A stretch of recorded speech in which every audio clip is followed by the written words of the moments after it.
I have a very specific form of optimism.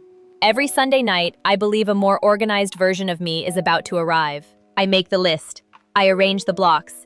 I create a week so beautiful it could be framed and used as evidence against me later. Then Tuesday happens. One call runs long. One errand moves. One task gets emotionally heavier than expected. Suddenly, the plan is no longer a plan. It is a silent accusation in calendar form. Nudge 2.0 launched today on Product Hunt. It is built directly for that failure mode. Not another place to manage your life, but an AI scheduler. It turns tasks into a week you might actually follow. The product page says the rule is simple. Do not manage, just do.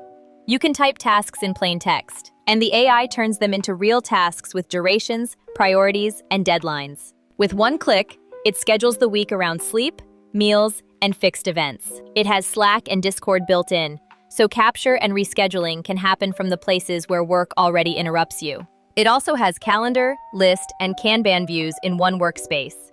The maker, Shunsuke Nakagawa, describes it as a solo-built product from Tokyo, shaped by the earlier beta feedback from people who were tired of productivity tools becoming one more chore. The feature that makes this interesting is the dawn sweep.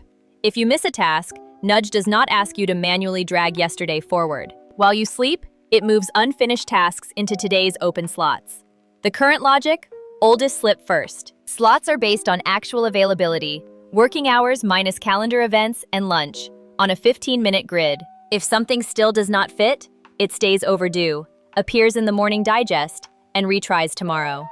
That is not glamorous. It is better than glamorous. It is boring in the exact way planning software should be boring. Through the introvert lens, this scores an 8 because it attacks a quieter social problem, accountability theater. A lot of people solve follow-through by adding another person. A co-working session, a coach, a stand-up, a text that says, "Did you do the thing?" Sometimes that turns private work into a performance. Nudge offers a different bargain. The system watches the plan and repairs the schedule. It puts the avoided task back in daylight without requiring you to explain why you slipped. For people who spend too much energy narrating their intentions, that matters. The oddest feature is also the most honest one. You can lock money on a deadline. Product Hunt says $5, while the maker says the lock can go up to $50. Finish and submit proof and you pay nothing. Miss it and the penalty is real. I do not think everyone should use this. Money pressure can become weird fast. But as a small commitment device for tasks that are emotionally sticky, it is interesting. The important detail is that the lock does not buy priority in the schedule. It is a commitment device, not a bidding system. The experiment I would run is not a full life overhaul. That is how productivity apps become interior design projects. I would pick 1 week and 1 category of avoided work. Maybe admin, maybe writing, maybe follow-ups, maybe the boring maintenance tasks that never become urgent enough to feel real.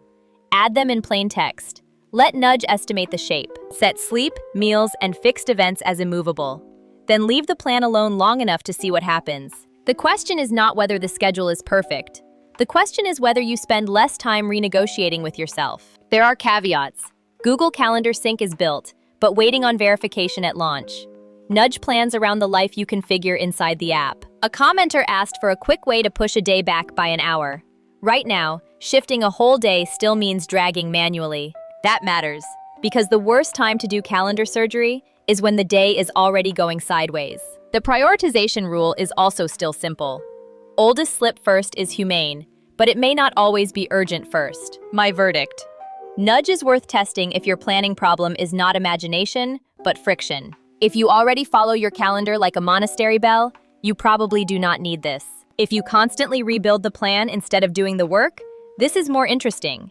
It tries to remove the part where the app becomes a second job. It also treats food and sleep as real constraints, which sounds obvious until you remember how many systems are designed for fictional people with no bodies.